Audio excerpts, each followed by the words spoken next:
Good morning, everyone. Today I have been requested to make a video on how I do the new swing latch tailgates from Ford. So, like any other tailgate, you want to start with the seam. So you're going to open this up first, let it swing out. You're going to wipe all this down with acetone, get any sort of debris, any grease, anything like that out of there. Same thing can be said for this side, for the tailgate door itself, as well as this side. Now, once that's done, what you're going to do is you're going to take your tape and you are going to cover the base areas where liner can get through. You can do this on both sides and on both sides of the tailgate door itself. In a moment, you will see me cut away to do that and bring the camera back for you. Okay, once you've acetone, wiped it down, or whatever your traditional prep step is for your seams, what you want to do is you want to take two individual strips. You want to tear a certain length right here. You want to mount them one over the other. This is optional. I personally use another piece of tape and I create a pull tab for easier takedowns. I do it on both sides. You want to do an individual strip across, stop here, repeat, stop there. Then you come over here, you repeat the process. 1, 2, once again, I did a pull tab. And then you want to work the tape around the latch like this and you will leave it alone.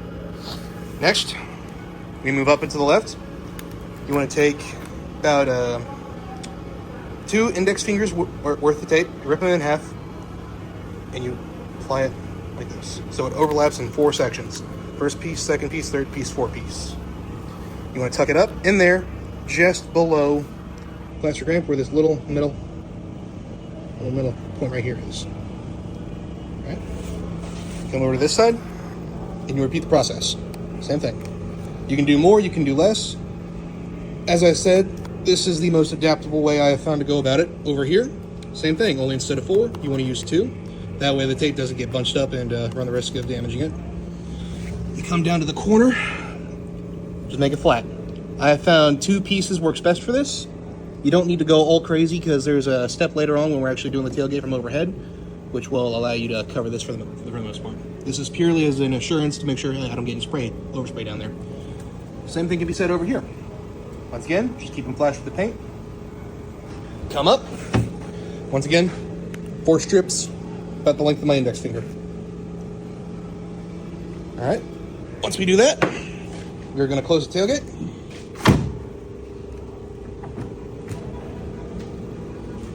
Gonna open it like a traditional F150 tailgate. I'm gonna stick my post down. Now, what we're gonna do is we're gonna do the rest of the truck. We're gonna do the tailgate very last. All right, I had forgotten this little segment. So, when we get to this point where the wire trim is on and applied to the bed of the truck and you're getting ready to proceed to the tailgate, this is personally how I do it. There are 2 ways you can trim the tailgate. This is the way I personally find it easier. I start as I normally would, wire trim right here. I run it up over this bracket, following the edge, best you can. Bring it over, cut it here, and let it sit. Personally, I will not run trim across this plastic. You can, it is your choice how you decide to do it. I will come over here, I will reapply where I cut off, and continue the pattern all the way down. Now, as a result of me doing this, I take an additional piece of tape and I do my best to block off as much as I can. Because on this side, instead of a solid bottom being there, you can see a gap. Now, unfortunately, Rhino will get in there and it will blow out the back. So the tape is there to kind of mitigate that the best of its ability. There might still be some cleanup. There may not be. It just depends on a few different things. Main one being how good you did your pre-trim when the tailgate was open. Come over here, it's the same thing, only difference, it's solid here, so there's a channel that can still fall, so I'll do a little extra step here in a bit with the base layer I'm about to put down over the gap. Now, the rest of the truck's been wrapped up, we're ready to go, we're ready to focus on the interior of the tailgate. Now, the reason why we wanted to wait to do this the very last is because we need this plastic bit to prep the rest of the truck. Because once we take this off, we can't really tape like we normally would, because there's a lot of gaps, a lot of holes, it makes it a little more difficult, and quite frankly, easier is better. So, for this next part, I'm going to show you how I personally go about taping off and prepping the interior of the tailgate. So personally, what I do is I will trace a line on the outer edge of all these plastic bits to the edge. Now, some people have told me to use a Sharpie. Other people have told me to use tape. Quite frankly, I prefer to use this, a pick. Now, you can also do this with a wall punch. You can, honestly, as long as it's rounded and comes to a point and allows you to get it in an angle where you can tuck it in an inward angle, give it a nice, clean scratch. I'm not going to go over the bends because I'm holding my phone with one hand. Just going to go to the straightaways for you. Go to the edges. Make sure you hit that inward angle. Every now and again you might have to clean it off because all that scratch and damaged material builds up on the point. You can dull it out temporarily.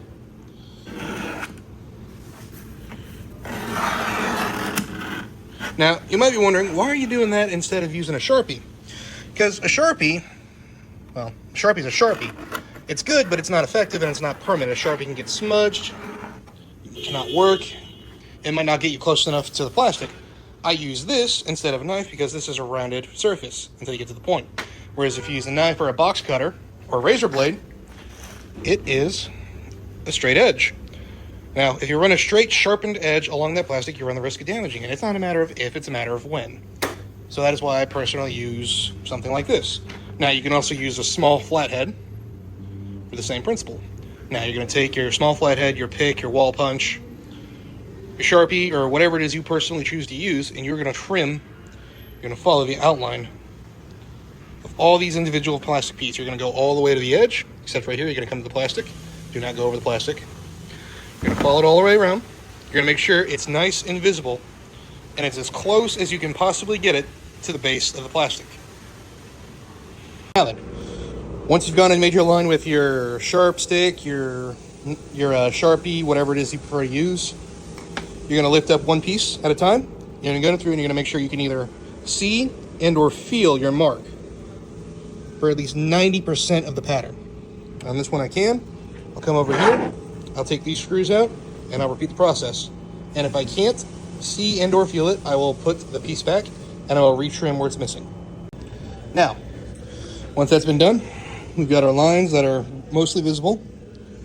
Can be felt if you used a way to scratch it or etch it. Now, there are 3 ways you can go about doing this. For this video, I'm going to show you the middle way, which is the most adaptable. It's not the most time consuming, and it uses a moderate amount of tape and other supplies. So, what we're first going to do is we're going to double check our lines, see where they overlap. So, right here on this side, this innermost line, and this innermost line right here at this bend, that is where we're going to want to make a bridge for our wire trim. Now, to go about that, we simply take a piece of tape, run it from one end to the other, not completely on line with it. You want it to be pushed a little bit back.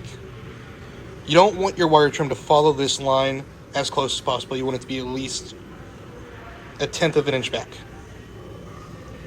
So, now that we've gotten the trim laid, I want to go ahead and correct myself on one thing. In the previous segment, I stated that you wanted to keep at least 1/10 away. My apologies. I had the wrong measurement. Because in some cases, especially here on these edges, it's going to be impossible to stay that far away from your line. So, get it as far as you can without being too drastic, is what I'm going to say instead. So you see here, I followed it around and just barely got up there. Bended it away, created some distance. Try and keep that same amount of distance. I'd say 1 knuckles width is probably a better understanding. Same thing over here. Gets as close as possible. The reason I did that here is because I'm trying to preserve as many of these screw holes as possible. If the liner doesn't get in them, it's that much easier. Now, in some cases, you want to take a golf tee, like at this one, insert it in, and when you're done, you'll just pull it out. That way, those threads can be, clean.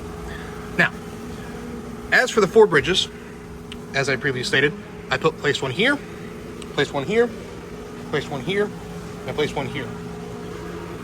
You are going to want to take an additional piece of tape when you go to peel off this covering for your trim, and you're going to want to tape down your bridge. Just because it's tape, we all know it doesn't have the best surface to stick to. You're just going to peel it up. Pause, get your tape, and you're going to tape it down.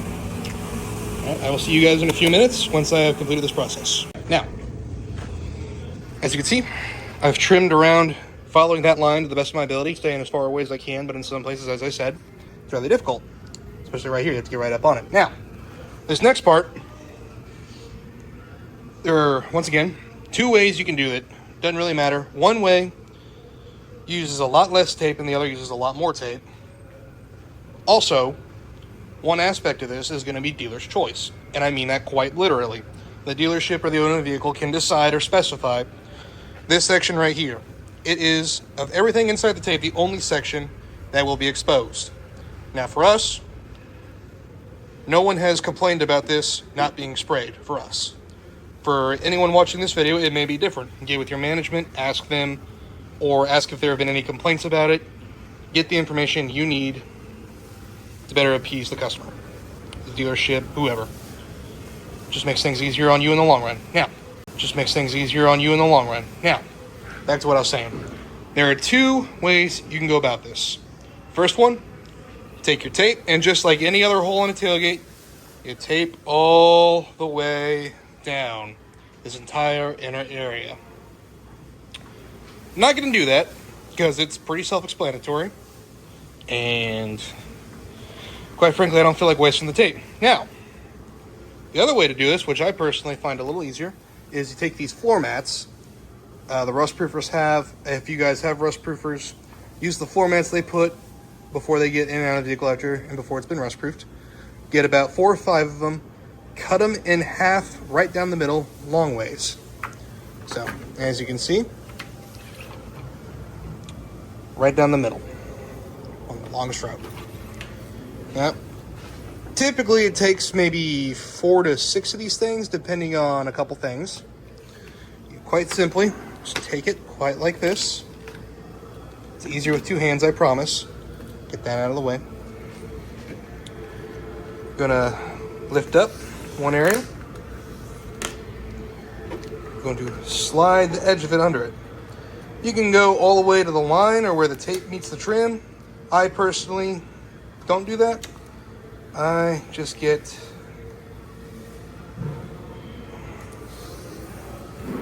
go to the edge, a little over it. Now, I'm going to repeat this process all the way around. In your corners, if you do this, you will have to bend the paper to match the corners, and you'll probably have to run a little tape over each corner. If I end up doing that, I will show you, and I'll go more in depth on it here in the next cutaway. Now then, as you can see, I cut up 4 pieces, and I used 6 of them, and then I tore up with my bare hands the last little bit for little micro changes. So little sections like this, I got a little too far away. It's all right though. It's not the end of the world as long as it works. Now, when you're doing this way, overlap is your best friend. And I say that, look how much of this is overlapping in all ends. Upper layer, under layer, there's a lot of overlap. The reason for that is because despite taking tape, taping all this down so it faces on each other, we all know tape will come up from time to time. With all this extra overlap, it negates the chance that there will be more liner to get under it and into any major components that are necessary here. So, what you're going to do, is, as I just said, you're going to take tape wherever there's a line. You're going to tape it all down to the best of your ability. Like I said, nothing's truly perfect. It might come up, some might get through. It happens. But this way, it at least mitigates the risk of it getting into something serious. Like right here, where this little cutout is. Look at that overlap I have there. It ends here, and it comes to right about there. All right? That's a decent amount of overlap to protect your little cutout. So, tape all that up, and then when you're done with that, almost forgot, take a single piece of trim and a single piece of tape, You're gonna take the trim, you're gonna follow the bottom edge like you would as if it was a regular tailgate back. When you get here, you're gonna come up and over. You're not gonna come around it. The reason for that is because of this material. You can't use acetone on it, and the trim won't stick to it otherwise. You can come over it, on top of it, or you can come around it and use tape to get it down, but the likelihood the tape's gonna come up is too high, so just go over it, use some tape, block it out, and take that single piece of tape. You're gonna run it just like you would. Up and over, all the way down. All right, I will show you what that's like before I get to scuffing it. All right, now then.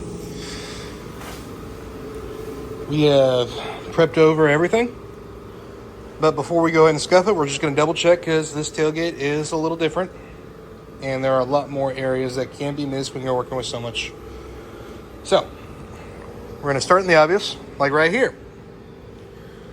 If you look down in there, you can still see how some of the upper tailgate right there is exposed. So what you're gonna do, I made these in advance because it's almost like I've done this before. You're gonna do your best. You're gonna take double edge, you're gonna tuck it in there. You're gonna seal it off the best you can. Now, areas like this right here, not so important because if you look right here, where's my edge? Okay, well, we'll use this side for an example. So the scratch end's right there. That's because this entire area is covered. It is not exposed. I'll go get this thing. See? It's covered right there. So this area will not be exposed except for this little segment right there, but that's fine. You want this right here to be exposed. So this is all fine. Same can be said with everything over here. We're gonna get a golf tee and we're gonna plug this hole. Same can be said right here. Line ends there. That won't be obvious. But just because that's okay to be exposed doesn't mean it's not okay to check. So if you look under it, down there is still exposed. Now you want that to be covered. So once again, while it doesn't matter if it is exposed, the outer edge, you want to tuck this in under. Do your best to seal off that.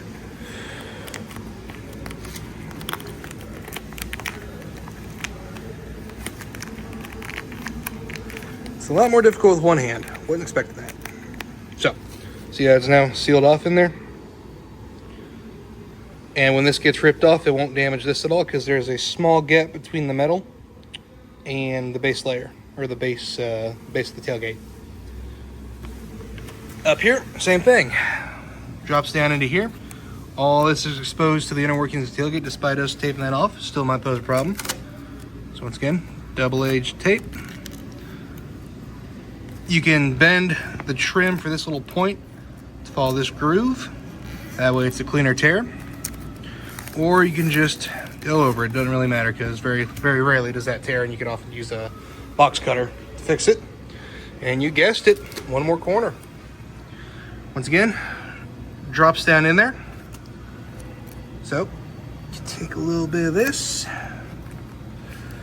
And if you want to be overly cautious with it, once again, tuck that down in there the best you can. You can take a box cutter or a razor blade and you can trim following this edge, and it'll be a clean cut. You won't have to worry about damaging the liner that wants to be exposed, that you need exposed. Now, where this hitch was, or this latch was, not hitch, my apologies. Depending on, like I said, dealer's choice. If they want it sprayed, you can easily cut around this and rework it, or you can origami your way around it during the initial laydown of the tape or the floor mats, whatever you decide. Like I said, for us personally, there are no complaints if we don't spray it. Now, with this part, I told you to come up and over, just like that. You're gonna take one more piece of tape. 1 second. First piece, you're gonna fold the ends of it like that. You're gonna stick it down in there as best you can. Run it over the top. Make sure it's as clean as possible. As long as that center area is protected, everything else will be fine. Take your next piece over the outer edge, fold it around, do your best to make sure it does not come in contact with the paint. Fold one end, such as that. Bring it around, fold it down on itself, and once again, make sure it's not in contact with the paint to the best of your ability. So I'd say we're good there. All right, that is how you prep a tailgate